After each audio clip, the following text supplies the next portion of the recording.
Histoire ancienne de l'Afrique du Nord de Stéphane Gsell, tome 1er, livre 1er, Les conditions du développement historique. Chapitre 1er. Les régions naturelles de l'Afrique du Nord. La contrée dont nous nous proposons d'étudier l'histoire ancienne jusqu'à la conquête arabe s'étend au nord entre le détroit de Gibraltar et l'extrémité nord-est de la Tunisie, au sud entre l'Anti-Atlas et le golfe de Gabès. Nous adoptons pour la désigner le terme conventionnel d'Afrique du Nord. On a aussi nommé Berbérie, Afrique mineure. Nous y joindrons comme une sorte d'annexe le littoral du fond des Syrtes. Dans l'Antiquité, cette lisière du Sahara a été rattachée à l'État carthaginois, puis à l'Afrique romaine. Vaste quadrilatère baigné par la mer à l'ouest, au nord et à l'est, bordé par le désert au midi, l'Afrique du Nord est isolée comme une île. Les Arabes ont pu l'appeler l'île de l'Occident, Jazirat el-Maghrib. Mais cet isolement fait seul son unité. Elle est composée d'un grand nombre de régions disparates. Celle qu'on nomme le Rif et qui est encore fort mal connue s'étend au nord du Maroc actuel, opposant à la Méditerranée un front escarpé. À l'intérieur se succèdent à des intervalles rapprochés des plis parallèles au rivage. Dans la partie nord-ouest du pays, il se recourbe vers le nord, constituant avec les montagnes de l'Espagne méridionale un grand hémicycle que le fossé de Gibraltar a coupé brusquement et qui marque la bordure d'un massif ancien effondré dans la Méditerranée. La disposition du relief empêche la formation de rivières importantes. Mais grâce au voisinage de la mer et à l'existence de montagnes élevées, les pluies sont abondantes. Les vallées courtes et étroites qui sillonnent cette région tourmentée et d'accès malaisé se prêtent-ils à l'arboriculture, à l'élevage et par endroits à la culture des céréales. Elles peuvent nourrir une forte population capable de défendre son indépendance. À l'est du Rif débouche la Moulouya, qui du moins dans son cours inférieur a marqué pendant des siècles une limite entre des royaumes indigènes puis des provinces romaines. Au sud, une longue dépression orientée de l'est à l'ouest établit une communication facile entre l'Algérie et la côte de l'Atlantique. En suivant un affluent de gauche de la Moulouya, on arrive par Taza à un affluent de droite de l'oued Sebou, fleuve qui se jette dans l'océan. Ce fut probablement par cette voie naturelle que passa la frontière militaire des Romains dans la Maurétanie tingitane. Le reste du Maroc a pour épine dorsale le Haut-Atlas. Cette chaîne commence au-dessus de l'océan, au cap Rhir, et se dirigeant du sud-ouest au nord-est, forme une énorme muraille compacte dont les sommets atteignent 4500 mètres et où les cols sont élevés et difficiles. Ce n'est qu'au sud de la vallée de la Moulouya qu'elle s'abaisse et se morcelle, ouvrant des passages qui permettent d'atteindre sans peine les oasis sahariennes de l'ouest Ziz et de l'oued Ziz et de l'oued Rhir. Sur une grande partie de son parcours, le Haut-Atlas est flanqué au nord-est par les plissements parallèles du Moyen-Atlas, au sud-ouest par la chaîne de l'Anti-Atlas, rattaché au Haut-Atlas par l'énorme volcan éteint du Sirois. Au nord et au nord-ouest du Haut et du Moyen-Atlas s'étend, à partir du littoral, une région d'architecture tabulaire que l'on a proposé d'appeler soit le plateau subatlantique, soit la meseta marocaine, parce qu'elle offre la même structure que la meseta ibérique, plateau central espagnol. Une longue falaise la divise en deux terrasses superposées, la première d'une altitude moyenne de 150 mètres, la seconde de 500 mètres, coupée par les lits profonds de quelques rivières qui se dirigent vers l'océan, en s'écartant comme les branches d'un éventail. Étroite au sud-ouest, Ces terrasses s'élargissent ensuite. Elles disparaissent au nord pour faire place à la plaine d'alluvion de l'Oued Sebou, entourée d'un pays de collines et de mamelons. Le long des côtes et sur une profondeur moyenne de 70 km, cette région est en général suffisamment arrosée par des pluies qu'amènent les vents d'ouest. Il y a là d'excellentes terres, surtout les sols noirs auxquels on a donné le nom indigène de Tyr et dont l'origine est encore très discutée. Cette partie du Maroc, dépourvue d'arbres, est sur de vastes espaces très propices à la culture des céréales. Elle offre aussi de riches pâturages au gros bétail, chevaux et bœufs. Mais les sources y sont très rares, et l'on doit s'y procurer l'eau potable en creusant des puits profonds ou en établissant des réservoirs. En arrière s'allonge une zone de steppe dont la stérilité a pour cause la rareté des pluies, bien plus que la nature du sol.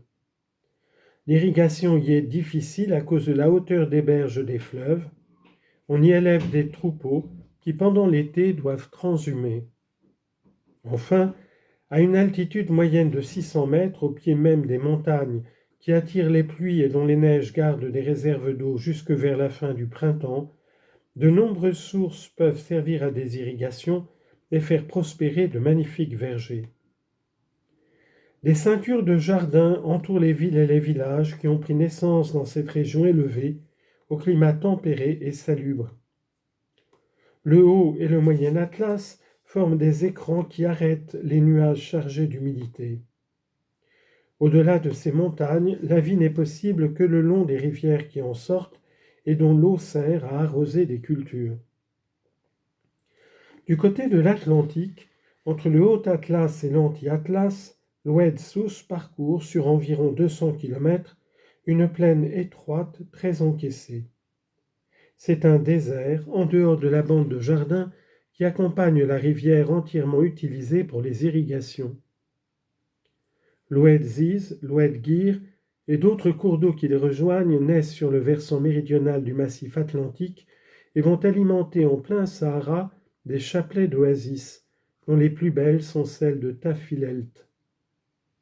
Plus à l'ouest, l'Oued Draa, d'abord à peu près parallèle à ces rivières, tourne ensuite brusquement vers le couchant et son sillon se prolonge jusqu'à l'océan à travers le désert. Les oasis bordent les rivières qui le forment et celles qui, sortant de l'Anti-Atlas, cherchent à le rejoindre. Au-delà même du coude qu'il décrit, l'Oued Draa garde quelque humidité souterraine et de maigres cultures sont possibles dans son large lit. 3. L'Algérie comprend dans toute sa longueur une zone centrale de grande plaine située à une altitude élevée, et au midi et au nord, deux zones fort accidentées. Au sud, c'est la série de montagnes orientées du sud-ouest au nord-est qui constitue l'Atlas saharien. Au nord, s'étend sur une largeur moyenne de 100 km, le Tell, dont le nom se rattache à un mot arabe signifiant colline, plutôt comme au latin tellus, terre cultivable. Le Tell est hérissé de chaînes confuses, de différents âges, dirigées le plus souvent du sud-ouest au nord-est, dans la partie occidentale de cette contrée, de l'ouest à l'est dans la partie orientale, jusque vers Beaune, où une séparation assez nette est marquée par la plaine basse de la Seybouze. Il est fort difficile de débrouiller le chaos des montagnes du Tell. Messieurs Bernard et Fischer l'ont tenté dans un mémoire que nous avons beaucoup mis à contribution pour tracer cette rapide esquisse de l'Algérie.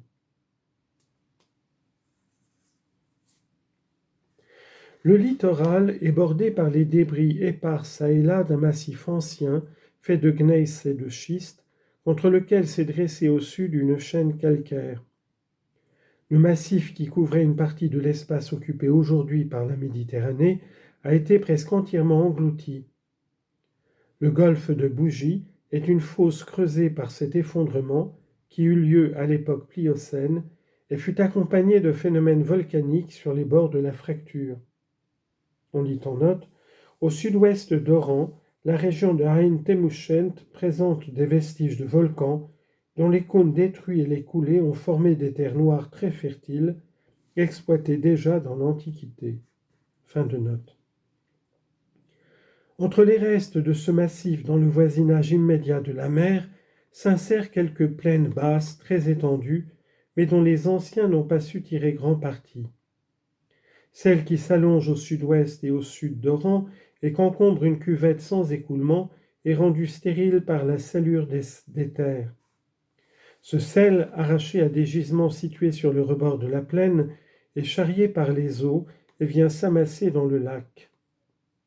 Plus à l'est, deux rivières importantes, le Sig et l'Abra, se réunissent et forment dans la plaine de la Makta des marécages que les alluvions comblent peu à peu. Dans l'Antiquité, le sol humide devait être presque partout impropre à la culture.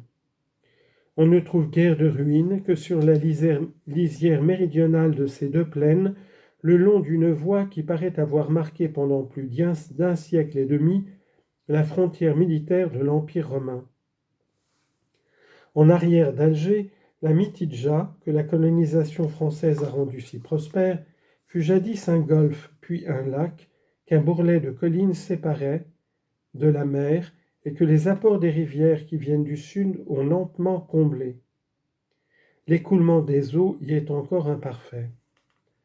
Le centre de la plaine était probablement marécageux au 1er siècle de notre ère. Des ruines romaines ne se rencontrent que sur les bords de la Mitidja, au pied des montagnes qui l'enserrent de tous les côtés. À l'extrémité orientale de l'Algérie, une autre grande plaine s'étend près de la Méditerranée derrière Beaune. Elle est aussi occupée en partie par des marécages. Parmi les pays montagneux qui bordent les côtes, le Dahra, limité au sud par la vallée du Chéliff, offre des plateaux dénudés, favorables à la culture des céréales, pourvus de sources abondantes, et des chênes encadrant plusieurs vallées, dont les parties les plus fertiles ont été exploitées par les anciens. À l'est du Dahra, la région schisteuse de Miliana est très ravinée et en général stérile, avec de maigres pâturages dans les clairières des forêts et quelques sols cultivables sur les lisières du massif.